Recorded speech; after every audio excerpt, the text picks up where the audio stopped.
Il y a une semaine, ce jeune professeur d'histoire a vécu un traumatisme.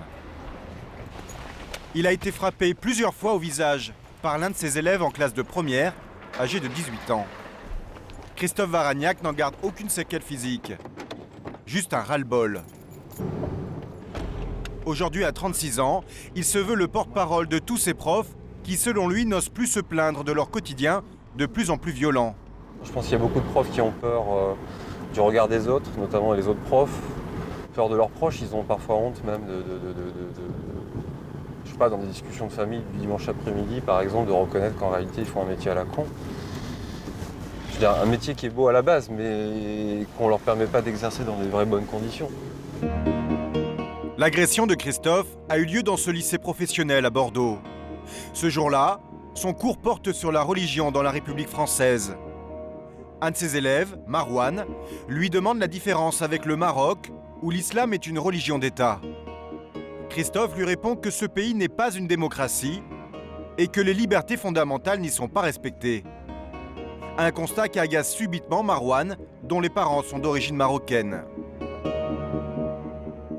Dans le cours, tout de suite, il s'est raidi, il est devenu volcanique, il s'est mis à insulter, à tutoyer, à menacer.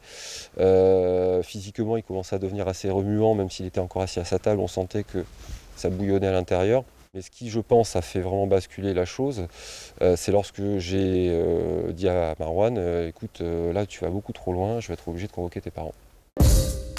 L'élève n'apprécie pas l'avertissement. Quelques minutes plus tard, dans le hall du lycée, du haut de son 1m90, Marouane empoigne son professeur, le secoue, le gifle et tente même de lui infliger des coups de tête et de poing. Christophe s'en sort sans blessure, mais il porte plainte. Depuis, toujours sous le choc, il hésite à retourner au travail. Vincent Peillon, le ministre de l'Éducation nationale, a promis de le recevoir bientôt. En attendant, chez lui, Christophe reçoit chaque jour des dizaines de messages de soutien de ses anciens élèves. Donc là, voilà, plein d'élèves, bon rétablissement monsieur.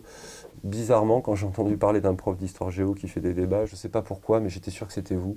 Il y en a plein qui m'ont fait cette remarque-là. Pourquoi ? Je pense que c'est pas le fruit du hasard. Ils savent qu'avec moi, il y a certains sujets qu'on peut aborder sur lesquels je ne transige pas. C'est-à-dire qu'avec moi, on peut dialoguer, avec moi, on est vraiment dans un processus qui consiste à faire d'eux des vrais citoyens, capables d'avoir un esprit critique, et en même temps de comprendre que pour avancer, il faut échanger, et il faut échanger par les mots, par les idées, pas par la violence. Christophe a déjà vécu des débats houleux en classe. Mais la violence de son élève le surprend encore. Marouane était selon lui travailleur et agréable à vivre. Depuis cet incident, le jeune homme a été exclu de l'école et il vivrait reclus chez ses parents dans ce quartier populaire de la ville. Au lycée, certains élèves prennent la défense de leurs camarades. Étonnamment, ils ne semblent pas mesurer la gravité de l'acte. Il est dans quel état aujourd'hui ?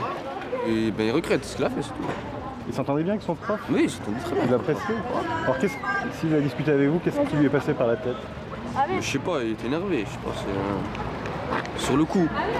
Faut pas le chercher, c'est tout. Mais sinon, il se fait discret. On n'entendait pas parler de lui jusqu'à maintenant. Voilà. Il est pas méchant. Il a tué personne. Et voilà, il a tué personne. Il n'a pas été méchant. Il a Il a tué personne, mais il a agressé un prof. Ça se fait pas, on est d'accord. Oui, il y a une raison à ça. Faut se dire qu'il y a cet élève-là qui est coupable, mais il y a le professeur aussi, tout simplement. Justement, si on ne connaît pas, c'est parce qu'il se fait discret. Le professeur aurait-il sciemment fait de la provocation en classe ? En disant à des élèves qui sont d'origine marocaine que le pays d'origine de tes parents, c'est pas une démocratie, le roi du Maroc, c'est un peu un dictateur, vous n'êtes pas dit, oula, je vais un peu loin, ça risque d'aller... Il a le sentiment aussi, et c'est le cas de chez certains gamins, que dès qu'on émet une critique vis-à-vis du Maroc, c'est comme si on émettait une critique envers tous les Marocains, Et c'est précisément pour ça qu'on ne peut pas continuer comme ça. Si on m'empêche pour une raison X ou Y de dire ces choses-là, moi j'arrête ce métier. L'agresseur de Christophe sera jugé en février prochain devant le tribunal correctionnel de Bordeaux. Il risque 6 mois de prison ferme. Cette violence contre des représentants de l'école ne se limite pas seulement aux élèves. Dans la majorité des cas, ce sont désormais les parents eux-mêmes qui franchissent la ligne jaune. Une des affaires les plus retentissantes s'est déroulée à Montauban il y a 2 ans. Comme tout principal de collège, Guy Mériel fait régner l'ordre dans son établissement. Il n'y a jamais autant de monde, hein, d'habitude. C'est bizarre, hein. Il n'y a jamais autant. Quelle popularité. J'étais en train de dépouiller le courrier. Dans sa carrière, il a dû gérer de nombreux conflits. Mais il n'imaginait pas qu'un jour, il serait agressé par un couple de parents d'élèves. Je sais qu'il y en a là. Leur fille, élève de 5e, collectionnait les avertissements des professeurs. Là, on a des détails. Exclusion de cours, c'est l'enseignant qui met insolence, agitation, provocation perpétuelle. Et par le carnet de correspondance, vous voyez, il a été quand même assez garni.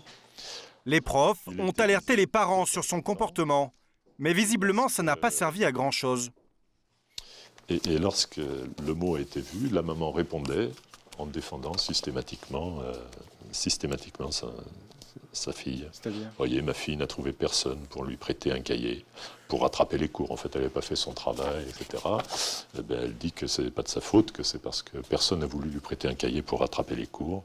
Ensuite, on lui signale une bagarre on lui signale que c'est bagarré avec un garçon. Bon, ben, la maman, si elle s'est défendue comme elle a pu, car ce garçon a insulté sa grand-mère qui est décédée, dont nous n'avons toujours pas fait le deuil, etc. Elle a tous les droits. À tous les droits. Et dès qu'il y a un manquement, dès qu'il y a une faute de commise, de toute manière, c'est pas de la faute à sa fille. Les 2 parents. En novembre 2010, comme la jeune fille ne se calme pas, Guy Mériel décide de la renvoyer 3 jours. Ses parents demandent alors à le rencontrer. Il s'assoit là. Et selon lui, ces derniers contestent tout. Bon, alors, à chaque fois, ils ont des arguments pour me dire, bon, mais... Par exemple, je dis, elle insulte des surveillants, elle me dit, vous y étiez, vous l'avez entendu, vous l'avez vu. Et puis, bon, j'avais beaucoup d'exemples de... Il ne vous croyait pas ? Ah, il ne me croyait pas, non seulement il ne me croyait pas, mais en plus il disait que c'était faux, que j'étais un menteur. Après 45 minutes d'entretien, le principal leur demande de quitter son bureau. C'est à ce moment-là que ça dégénère. Là, ça monte, il commence à m'alpaguer, etc. Donc j'ai dit, oula, ça va chauffer. On se dirige vers la sortie. Et puis, bon, ben là, effectivement, d'un seul coup, là, il sort de ses gonds, il me saisit, il me remue, le portable tombe. Et puis ici, quand il a enlevé la veste et tout, bon, il y a des coups qui partaient que j'esquivais. Elle m'a mis des claques, des pichenettes, quoi. Là, tac. C'était un coup de pied. Monsieur Mériel, ceinture noire de karaté, esquive et ne rend pas les coups. Ils m'ont pas décollé la tête. Il n'est pas blessé, mais il porte plainte. Aller en justice pour une altercation, c'est pas cher payé ? Ah non. Non. Je vous ai dit, moi, c'est pas mon métier. Hein, c'est-à-dire que, voilà, moi, je règle des problèmes d'ordre scolaire du mieux que je peux. Après, quand on se fait agresser verbalement, insulter, on est quand même un petit peu l'État. Hein. Les parents qui ont agressé ce principal ont-ils eu conscience de la gravité de leur acte ? Ils habitent dans cette maison à la sortie de la ville. Mohamed, ouvrier dans le BTP, Zoubida sans profession, ont 2 enfants. Ils estiment n'avoir rien à se reprocher dans cette affaire. Ils ont toujours cru leur fille qui se plaignait d'être le souffre-douleur du principal. À chaque fois, il me regardait de travers quand je passais, il me disait des méchancetés devant tout le monde, j'ai même des témoins. Il m'excluait à tort et tout ça. Et il m'accusait des choses que je faisais pas. Alors, quand elle est exclue 3 jours, ils affirment avoir rencontré le chef d'établissement pour tirer l'histoire au clair. On est juste venu tout simplement chercher à savoir ce qui se passe et comment notre fille se comporte au sein de l'établissement. Que si elle a eu une sanction, on veut savoir pourquoi et voir nous lui infliger une deuxième derrière. Le but de la manœuvre, c'était ça. Ce n'est finalement pas ce qu'il s'est passé. La suite de l'histoire, ils vont la raconter chez leur avocat, avec qui ils ont rendez-vous. Après la plainte du principal, ses parents ont été placés en garde à vue pendant 30 heures, poursuivis pour violence envers un représentant de l'État.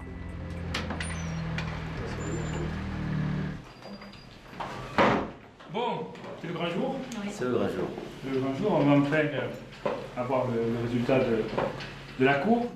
Selon eux, le jour de l'incident au collège, c'est le principal qui a refusé tout dialogue et les a malmenés. Il nous a dit, bon écoutez, de toute façon, ici c'est moi qui commande, c'est moi le patron, je fais ce que je veux, maintenant vous sortez. Donc il s'est levé, il est sorti, on l'a suivi, et dans le hall, bon, ça a crié, ça a gueulé. Il m'a dit, bon maintenant vous vous cassez ou j'appelle les flics. J'ai dit, peut-être, rappelez-les, ça peut créer un dialogue, ma foi. Et c'est là où on est rentré dans une espèce de machination qui nous a complètement dépassés. Qu'elle ait pris cette tournure, machin, bien sûr, c'est parce qu'il n'y a pas de dialogue.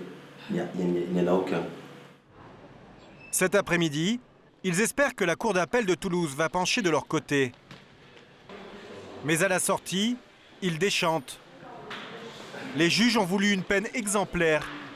1 an de prison avec sursis pour lui, 3 mois de sursis pour elle et 400 € d'amende. Je comprends pas ce qui se passe, je comprends pas du tout la justice. On dit qu'il y a une justice, il faut faire appel à la justice. On fait appel à la justice et regardez à quoi on ressort.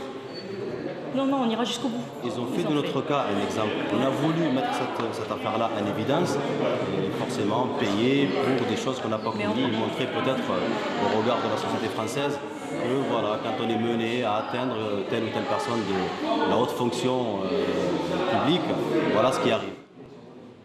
Finalement, ils décideront d'accepter la décision de justice et de ne pas se pourvoir en cassation.